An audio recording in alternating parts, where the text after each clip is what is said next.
नमस्कार दोस्तों।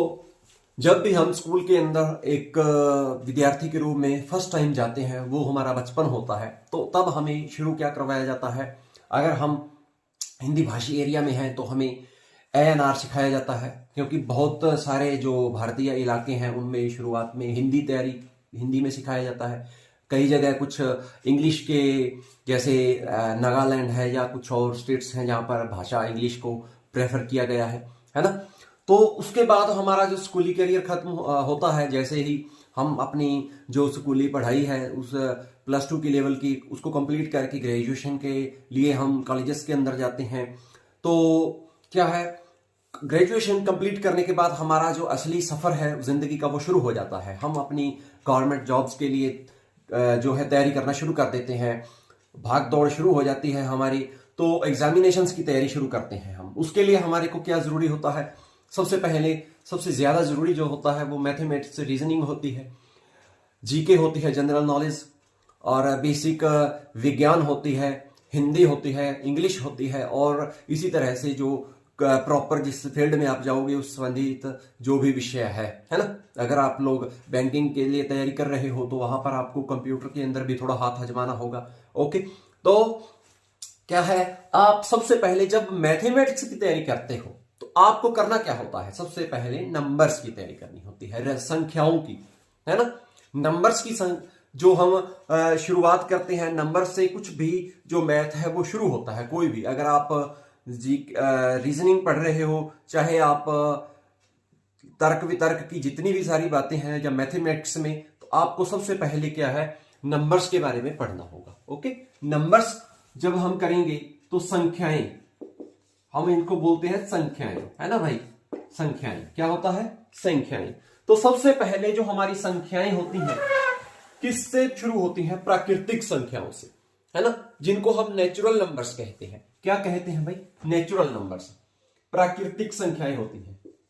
प्राकृतिक संख्याएं कहां से शुरू होती हैं, जो हम अपनी दैनिक जीवन में, हमारी जो दिनचर्या है उसमें हम यूज करते हैं। हम कोई भी हिसाब किताब लगाते हैं, हम बाजार में चले जाते हैं, हम कहीं सफर में चले जाते हैं, तो हम अगर समय की बात करते हैं, हम दिनों की बात करते हैं, हम कैलेंडर पढ़ते हैं, आप दूध का हिसाब करते हो, सब्जी का हिसाब करते हो, बाजार में कुछ भी चीज खरीदने के लिए जाते हो, तब भी आपको मैथमेटिक्स से जूझना पड़ता है ना। आप अपनी जिंदगी में चाहे कोई अनपढ़ ही क्यों ना हो, चाहे वो दिहाड़ीदार बंदा ही क्यों ना है, परिश्रम ही क्यों ना कर रहा हो किसी भी तरीका, तो हमें क्या होता है, काउंटिंग से संबंधित जो चीजें होती हैं वो जानना जरूरी होती हैं, है ना भाई। ओके, ये बात समझते हो ना आप। तो प्राकृतिक संख्याएं जो होती हैं वो नेचुरल नंबर्स n से दर्शाई जाती हैं, जो कि 1 है, 2 है, 3, 4, 5, 6, 7, 8, 9, और इसी तरह से अगर आप आगे बढ़ते जाओगे तो जितनी भी प्राकृतिक संख्याएं आप इन्हीं से बनाओगे, है ना। अगर एक बात मैं आपको और बता दूं कि जहां पर एक जीरो नहीं है, जीरो को अगर आप लोग शामिल करोगे तो वो कौन सी नंबर हो जाएगी, वो हो जाएगी पूर्ण संख्या। क्या हो जाएगी भाई, पूर्ण संख्या, जिनको आप W से प्रदर्शित करते हो, यानी होल नंबर्स। और यहां पर बस बाकी सेट वही रहेगा, बाकी समुच्चय, बाकी ग्रुप समूह वही रहेगा, बस आप लोग इसमें जीरो शामिल कर लोगे, 1, 2, 3, और फिर आगे आगे इसी तरह से आप लोग बढ़ते जाइएगा, तो आपको सभी पूर्ण संख्याओं का जो समुच्चय है वो हासिल हो जाएगा। इसी तरह से प्राकृतिक संख्याएं आती हैं, पूर्ण संख्याएं आती हैं, और फिर आते हैं पूर्णांक। क्या आते हैं भाई, पूर्णांक, इंटीजर्स, पूर्णांक संख्याएं होती हैं भाई। क्या होती हैं, पूर्णांक संख्याएं, जिनके अंदर आपको माइनस वाले, जैसे मान लीजिए एक नंबर लाइन है, यहां पर 0 है, आप अगर राइट हैंड जाओगे, उस तरफ जाओगे, तो आपको आगे बढ़ोगे तो 1 मिलेगा, 2 मिलेगा, 3 मिलेगा, 4 मिलेगा, इसी तरह से आप लोग आगे बढ़ोगे। अगर आप घटते क्रम में लिखोगे तो आपको -1, -2, -3, -4, इस तरह से आप लोग घटते क्रम में ऐसे लिखते जाओगे। अब अगर कई बार आपको कंपेयर करना दे दिया जाता है कि 0 बड़ी है या -1 बड़ा है, आप लिखोगे 0 बड़ी है ना भाई। अगर आप इन दोनों में कंपेयर करने के लिए दे दिया जाए कि इन दोनों में बड़ा कौन सा है, तो -2 बड़ा है भाई। जितना माइनस का कम होगा उतना बड़ा होगा, माइनस की कंपेयर करोगे तो। ओके, ठीक है। चलिए, ये पूर्णांक संख्याओं की बात कर रहे हैं। इनके अंदर दो भाग होते हैं। पूर्णांक को आप लोग इंटीजर्स के साथ जो है इंटीजर, INTEZER, इंटीजर्स नंबर्स होते हैं, ठीक है, इंटीजर। आप इसे लिखते हो धन पूर्णांक एक पार्ट और दूसरा पार्ट है, एक तो धन, एक होते हैं ऋण पूर्णांक। कौन से होते हैं? ऋण पूर्णांक। अब आप ये जीरो से आगे बढ़ोगे तो ये सारे धन पूर्णांक हैं, और जीरो से नीचे आओगे तो ये सारे कौन से होंगे? ऋण पूर्णांक होंगे। ओके, अब ये -1, ये -2, -3 और माइनस, इसी तरह से आगे आगे बढ़ो। अब आप सोच रहे होंगे कि जीरो आपने कहीं भी शामिल नहीं की, तो ध्यान रहे कि जीरो ना तो धन पूर्णांक है और ना ही विषम पूर्णांक है। भाई ध्यान रहे कि जीरो ना तो धन पूर्णांक है और ना ही विषम पूर्णांक है। ये चीज आप लोग नोट कर लीजिएगा। आगे आता है सम संख्याएं। सम संख्याओं के बारे में कौन नहीं जानता? सभी जानते हैं सम संख्याएं क्या होती हैं। जो दो या दो के पहाड़े में आती हैं सम संख्याएं होती हैं, जो दो से पूरी पूरी बंट जाती हैं, वो क्या होती हैं? सम संख्याएं। सबसे पहले 2, 4, 6, 8, इसी तरह से 10। ये अगर जिन संख्याओं का जो इकाई का अंक है उनके अंदर 2, 4, 6, 8 या 0 आ जाए तो वो हमेशा क्या रहेंगी? सम संख्याएं, चाहे संख्या कितनी ही बड़ी क्यों ना हो। 3, 1, 5, 7, 2, 2। अब ये हुआ ये कितना हुआ भाई? 3,15,722 है ना। तो यहां पर 2 आखिरी में है, तो आप इसे क्या कहोगे? सम संख्या। क्या बोलोगे भाई? सम संख्या। इसी तरह से अगर 4, 1, 7, 3, 5 आ जाए तो वो क्या होंगी? विषम संख्याएं। जो 2 से पूर्णतः विभाजित नहीं होती वो होती हैं विषम संख्याएं।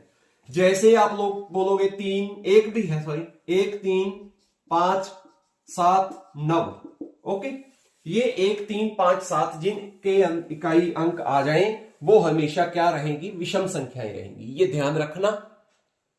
जिनके इकाई का अंक सम यानी 2, 4, 6, 8, 0 हो वो क्या होंगी? सम।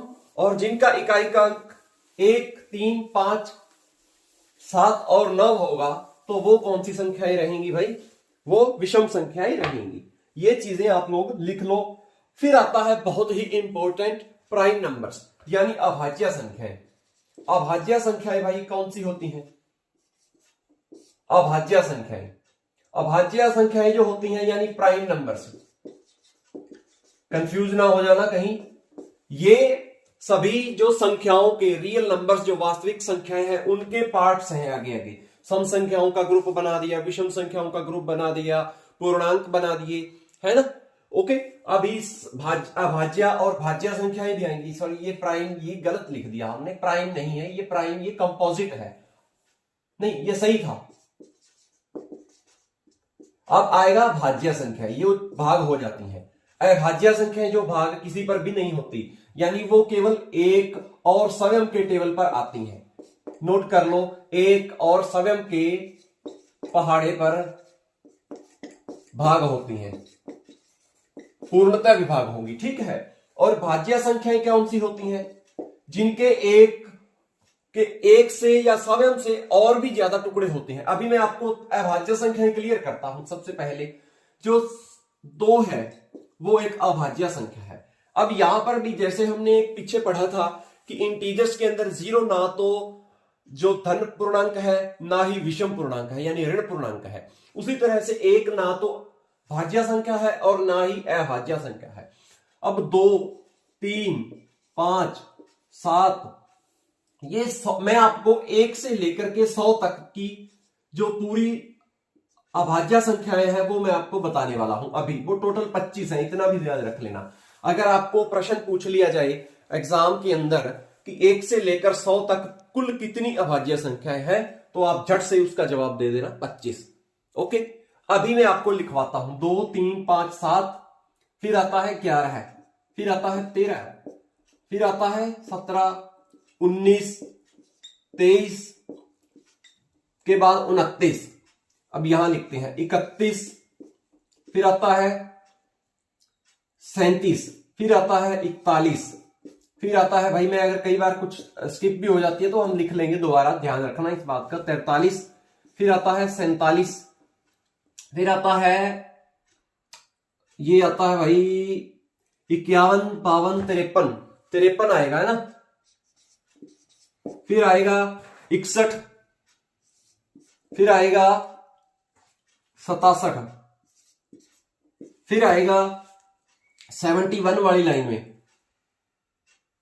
71, 73, फिर आता है 79, फिर आता है 89, 81, 82, 83, 83, फिर आएगा 91 से आगे वाली लाइन में 91 तो नहीं होता, 13, 7, 91, वो तो आता है 7 के टेबल में भी आता है, 13 के टेबल में भी आता है ना। इसी तरह से 83 के बाद आएगा 97, 97। ओके, तो यही है जो सारी अभाज्य संख्या है। 1, 2, 3, 4, 5, 6, 7, 8, 9, 10, 11, 12, 13, 14, 15, 16, 17, 18, 19, 20, 21, 22, 23। 2 छूट गई भाई, है ना। अभी 2 संख्याएं और हैं, वो हम लिख लेते हैं कौन कौन सी हैं। यहां पर 2 है, 3 है, 5 है, 7, 11, 13, 13 के बाद 14, 15 और 16 तो नहीं आएगा, 17, 19, 19 के बाद आता है 20, 21 नहीं आएगा, 22 भी नहीं आएगा, 23 आता है, 24, 25, 26, 27 के बाद 29 ही आता है सीधा, 29 के बाद 31, 32, 33, 34 तो नहीं आएगा, 35 भी नहीं आएगा, 36 भी नहीं आएगा, 37 और 41। फिर आता है 43, 43 के बाद आता है 47, 47 के बाद आता है 53, 51 आता है किसी के टेबल में, 17 या 3 के टेबल में आता है ये तो, है ना। 3 के टेबल में आता है भाई, ये 13 के टेबल में भी आता है और 3 के टेबल में भी आता है, इसीलिए 51 तो नहीं लिखेंगे, 53 लिखेंगे। 53 के बाद 54, 55, 56, 57, 57 लिखेंगे। 19 वो भी आता है, 57 भी आता है। कैसे आता है? एक तो आता है 7 और 5 12, 3 पे भी आ रहा है, और कैसे कहां जा रहा है ये, 19 के टेबल में भी आ रहा है। ओके, 19 दिया 57 होता है, 17 दिया 51 होता है। 57 के बाद 59 आएगा, एक आएगा 59, 59। फिर आता है 61, फिर आता है 65, 66, 67, फिर आता है 69 तो नहीं आएगा, 69 आएगा क्या, 69 आता है भाई। किसके टेबल में आता है? 9, 6, 15, 3 के टेबल में आता है। मैं आपको बता दूं, कहीं आप समझ लेना कि 69 जो प्राइम है, नहीं है।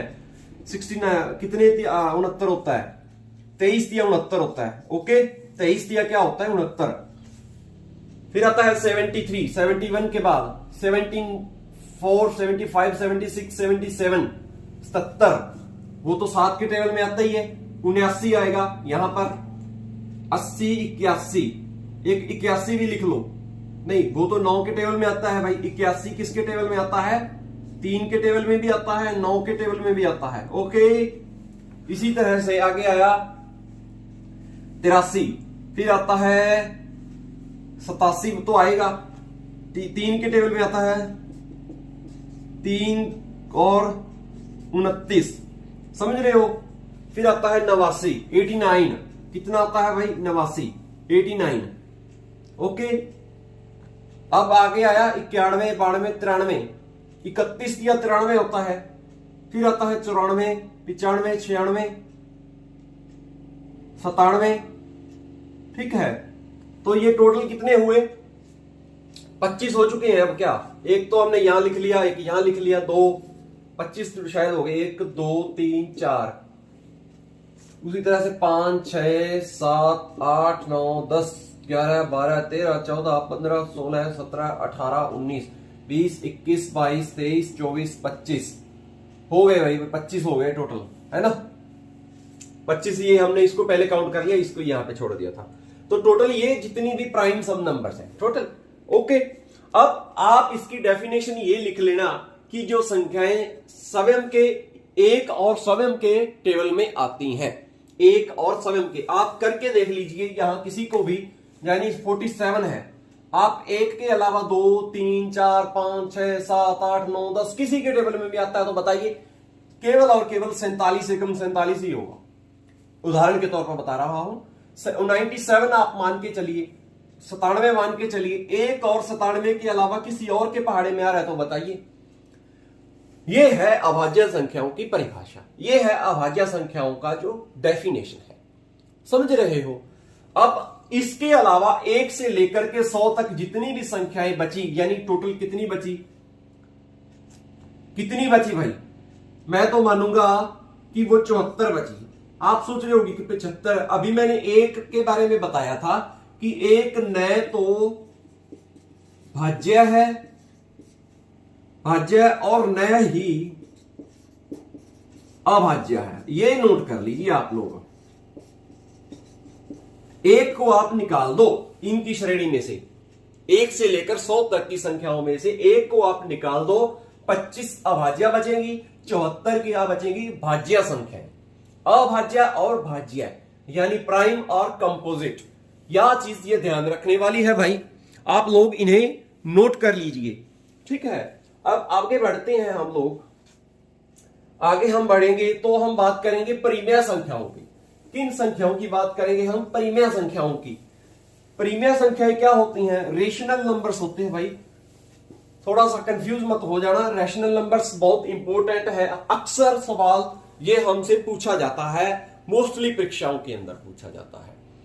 जिन संख्याओं को हम P बटा Q के रूप में लिख सकते हैं वो परिमेय संख्याएं होती हैं, समझ रहे हो। जिनको हम परिमेय संख्याएं क्या होती हैं? परिमेय यानी रैशनल, रैशनल नंबर्स, जिनको P बटा Q के रूप में लिखा जा सकता है वो क्या होती हैं? 1 बटा 2, 3 बटा 5, 7 बटा 9, 10, 12, ये सारी क्या है? परिमेय संख्याएं हैं। इसके नीचे भी एक है, इसके नीचे भी एक है, ये आप समझ रहे हो ना। रूट 25, रूट 26, 26 नहीं 16, क्या है? 16, जिनका पूरा पूरा वर्गमूल हो जाता है, वो संख्याएं जो है P बटा Q के रूप में लिखी जा सकती हैं। इसीलिए हम इनको परिमेय संख्याओं का दर्जा देते हैं। और परिमेय संख्याएं जो है वो P बटा Q के रूप में नहीं लिखी जा सकती, नहीं लिखी जा सकती, ये चीज का हमने ध्यान रखना है। इनको हम P बटा Q के रूप में नहीं लिख सकते।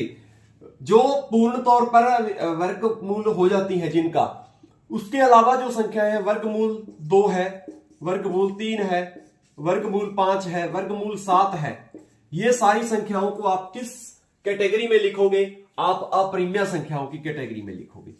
कौन सी कैटेगरी में? अपरिमेय संख्याओं की कैटेगरी में लिखोगे आप इन संख्याओं को। ये चीज आप लोगों को ध्यान रखनी है। ये यानी इर्रेशनल नंबर, आप IR लगा दोगे इसके सामने तो वो अपरिमेय संख्याएं बन जाएंगी। रैशनल और इर्रेशनल, जैसे परिमेय और अपरिमेय, ओके, समझ रहे हो। अब सिर्फ केवल आपको अ के लिए क्या लगाना है? IR, अ के लिए क्या लगाना है? IR। ये होती हैं अपरिमेय संख्याएं। अब आगे आता है रियल नंबर्स, जिनके अंदर क्या होता है भाई? जिनके अंदर ये सारी संख्याएं आ जाती हैं, रियल नंबर्स होती हैं, रियल नंबर्स होते हैं, जिनके अंदर जो हमने सारी पढ़ी वो क्या है? संख्याएं परिमेय और अपरिमेय दोनों आ जाती हैं, वो आप लोग क्या पढ़ोगे? रियल नंबर्स, समझ गए, जिनको आप P बटा Q के रूप में लिख भी सकते हो और नहीं भी लिख सकते। फिर आती है विभाज्यता की बात। इनके अंदर अगर थोड़ा बहुत कुछ रह भी गया तो वो हम जब सवाल करेंगे उसमें हमारा जो डाउट है वो क्लियर हो जाएगा। अब हम विभाज्यता की बात करते हैं। मैंने आपको 2 की विभाज्यता के बारे में बताया था, सम और विषम संख्याएं के बारे में हमने अभी पढ़ ही लिया। सम और विषम संख्याएं जो होती हैं उनके बारे में आपने पढ़ा कि जो जिनका इकाई का अंक 0 हो, 2 हो, 4 हो, 6, 8 हो, वो होती हैं सम कैटेगरी की। और जिनका इकाई का अंक 1 हो, 3 हो, 5, 7 हो और 9 हो, वो होती हैं विषम कैटेगरी की। यहां आप चीजों का ये ख्याल रखिएगा। अब विभाज्यता की बात करोगे आप लोग तो सम संख्याओं की विभाज्यता तो सभी को मालूम है, 2 की विभाज्यता तो सबको मालूम है। 2 का तो कोई मुझे लगता है ज्यादा डाउट होना ही नहीं चाहिए। 2 बिल्कुल आसान है कि जिनका इकाई का अंक 0, 2, 4, 6, 8 आ जाए वो सम संख्याएं ही होंगी, यानी 2 से पूर्णतः विभाजित होंगी। अब 3 का कैसे निकालोगे? अब 3 की विभाज्यता, 3 की विभाज्यता यानी 3 से 3 से विभाज्यता आप निकालोगी जैसे संख्याओं का 4 5 6 3, इनको आप सीधा सीधा कैसे बता सकते हो, भाग करने की आपको जरूरत नहीं। आपको ट्रिक है कि अगर इनका जोड़ 3 से विभाजित होता है तो वो पूरी जो संख्या है चाहे कितनी भी बड़ी क्यों ना हो वो भी 3 से भाग हो जाएगी। जैसे 8 7 6 4 1, ये एक संख्या भी, और ये संख्या आपको बताता हूं कैसे। 4 और 5 9, 9 और 6 15, 15 और 3 18। अब 18 3 के पहाड़े में आता है ना भाई, 6 पर आता है, तो इट मींस ये पूरी की पूरी संख्या 3 से भाग हो जाएगी।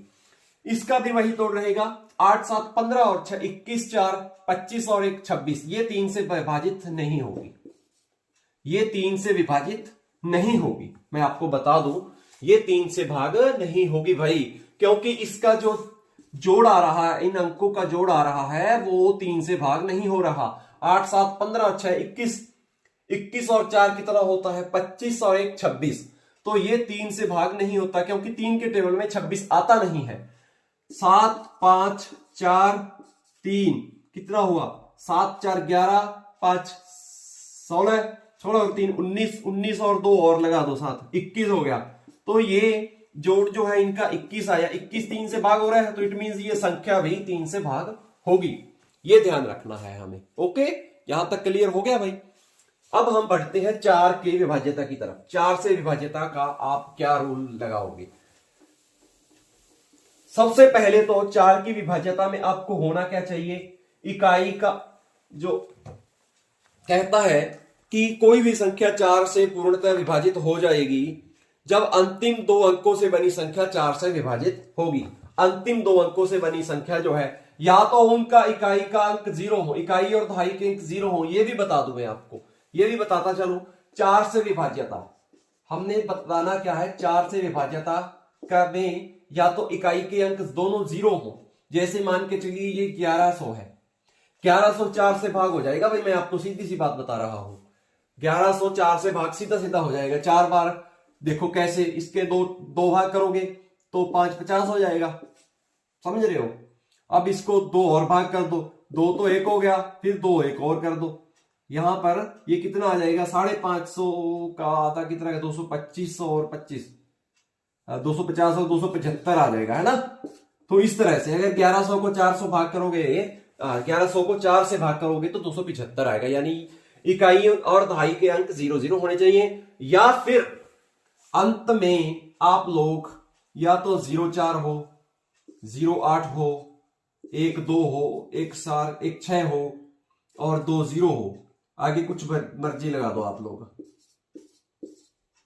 4 3 8 2 6 4 7 1 1 1। चलिए ये सारी संख्याएं क्या है, 4 से विभाज्य है। कैसे आप कैसे कह सकते हो कि ये 4 से विभाज्य है? भाई मैं आपको बताता चलूं कि जिनका इकाई और दहाई का अंक 4 से विभाजित है तो वो पूरी संख्या भी 4 से विभाजित होगी। ओके, 4 एकम 4, 4 दूना 8, 4 3 12, 4 चौके 16, 4 5 20, समझ रहे हो भाई। इसी तरह से अगर आपको अंत में 84 मिल जाए तो ये भी 4 से विभाजित है। आगे 0 0 2 4 से विभाजित हो गई, है ना। 5 6 7 1, इसी तरह से 48 लिख दो तो ये भी 4 से विभाजित है। ये सारी संख्याएं क्या है, 4 से विभाजित है। समझ रहे हो ना इन बातों को भाई आप लोग। चलिए हमारा ये भी हो गया 4 से। अब 5 की विभाज्यता का भाई आता है, अब आता है बात 5 की विभाज्यता, जिनका इकाई का अंक 0 हो या फिर 5 से विभाज्य है। ये इसका नियम है, क्या है, या तो इकाई का अंक 0 या 5 हो, इकाई का अंक, बस ये 2 अंक जहां पर आपको मिल जाएंगे वो 5 से पूर्णतः विभाजित होगी। बस कुछ भी और करने की जरूरत नहीं है, 5 से विभाज्य तो सबसे आसान है। 6 से विभाजित, अब मैं आपकी यहां पर कुछ संख्याओं के उदाहरण ले लो। 5 1 1 1 0, 5 1 1 1 5, 6 2 4 6 3 लिख लो, कुछ भी लिख लो, चाहे अंत में 5 होना चाहिए, अंत में 0 होनी चाहिए, बस 2 7 3 5 0। चलिए ये सारी संख्याएं जो है 5 से विभाजित है। 6 से विभाज्यता, 6 से विभाज्यता जो जिन संख्याओं का जोड़ जिन संख्याओं के अंकों का जोड़ 6 से विभाज्यता का नियम लिखिए, मैं आपको यहां पर लिखवा देता हूं। जिन संख्याओं के अंकों का जोड़ 2 और 3 से पूर्णतः विभाजित हो जाए, यहां लिख लीजिए आप लोग, विभाजित हो जाए, बस यही है। वह संख्या भी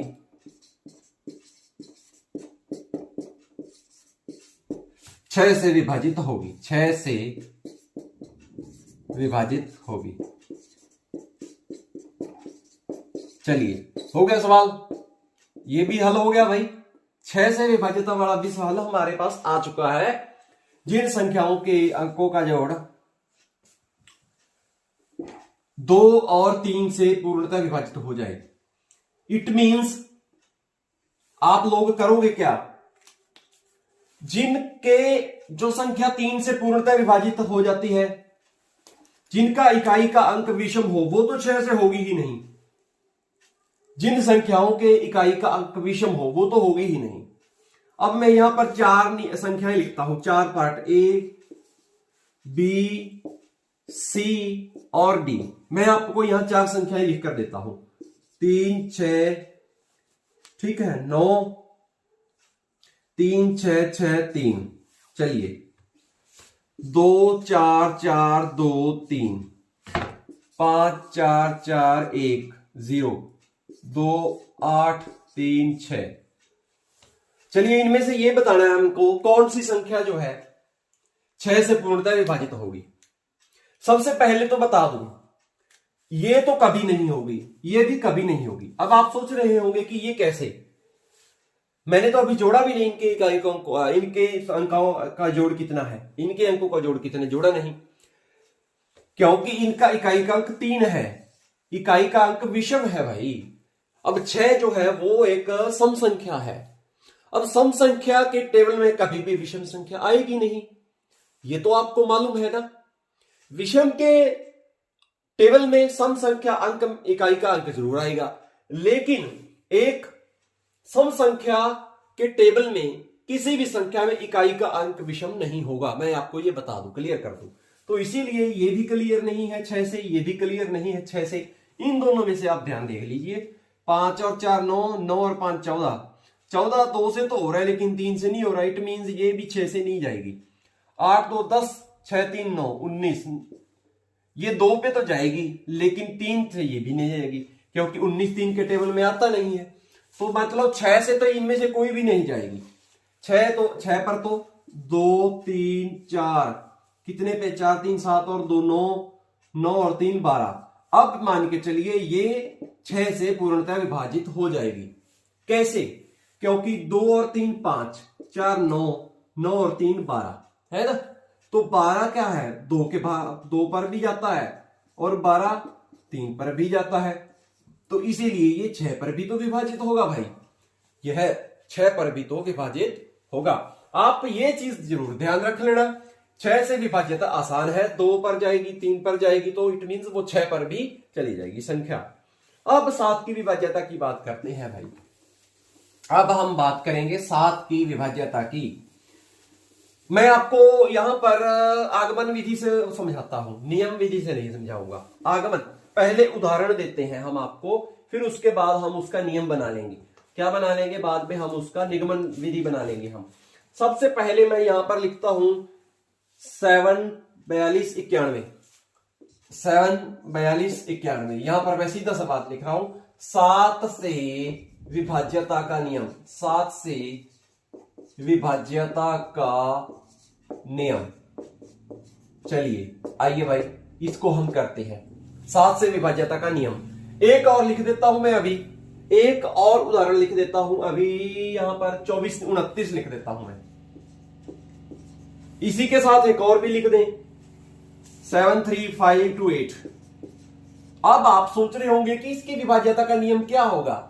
अब 2 की विभाज्यता का नियम तो आपने सीधा ही पढ़ लिया कि उसका इकाई का 2 से विभाजित होना चाहिए, तो 2 से हो जाएगी पूरी संख्या।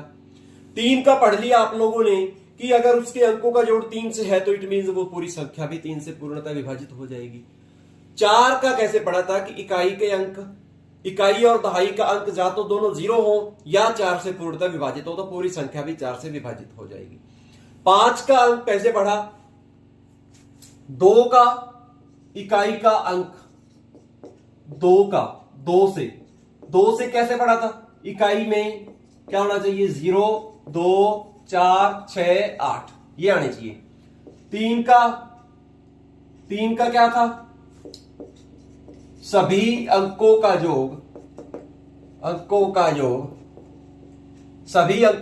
क्या था 3 से भाग हो, पूर्णतः भाग हो, ये ध्यान रखना है। 4 का क्या था, इकाई का अंक 0 या 4 से पूर्णतः विभाजित है।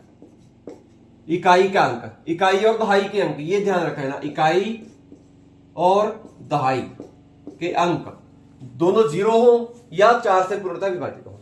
5 में क्या था, या तो 0 आए अंक का इकाई में या 5 आए।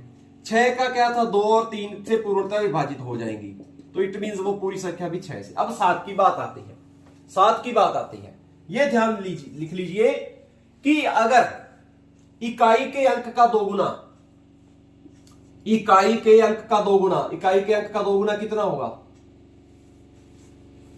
इकाई के अंक का क्या होगा, दोगुना कितना होगा 2, इसका दोगुना कितना होगा 18, इसका दोगुना कितना होगा 16, है ना।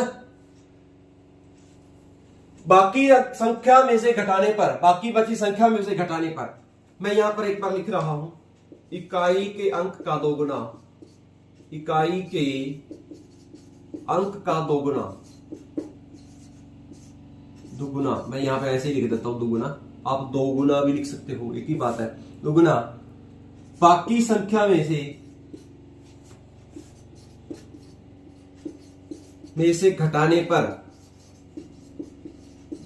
पर अगर संख्या 7 से पूरी भाग हो जाती है, यानी पूर्णतः पूरी भाग हो जाती है, तो वह संख्या भी 7 से भाग हो जाएगी, 7 से भाग हो जाएगी। चलिए यही था भाई, इतना ही लिखना था। इकाई के अंक का दोगुना बाकी संख्या में से घटाने पर। अभी चलिए मैं आपको करके दिखाता हूं, 74, 2, 91, 7429। इकाई का अंक कितना था 1 का दोगुना कितना होगा 2, इसमें से घटा दो, बाकी संख्या तो यही बची, 1 हमने उसका दोगुना कर लिया 2, ये बचा 7, ये बचा 2, ये बचा 4, ये बचा 7, इसको 7 से भाग करोगे, 7 एकम 7, 7 छिका 42, 0 लगा दोगे ना, 7 एकम 7 भाई, इट मींस ये सारी संख्या 7 से भाग हो जाएगी, है ना। इसी तरह से आप लोग 24, 29, 9 का दोगुना करोगे 18, 242 में से 18 घटाओ, कितना बचेगा, 42 में से 18 गए तो 24 होता है मुझे लगता है, 12 में से 8 गए 4, 3 में से 1 गया 2, 224 को 7 से करोगे तो 7 या 21, 1, 7 दूना 14, लो भाई ये भी 7 से पूर्णतः विभाजित हो गई। बस ये डेफिनेशन नोट कर लो, ये परिभाषा नोट कर लो, इकाई के अंक का दोगुना बाकी संख्या में से घटाने पर अगर संख्या 7 से पूरी भाग हो जाती है, जैसे ये किया हमने, तो वह संख्या भी 7 से भाग हो जाएगी।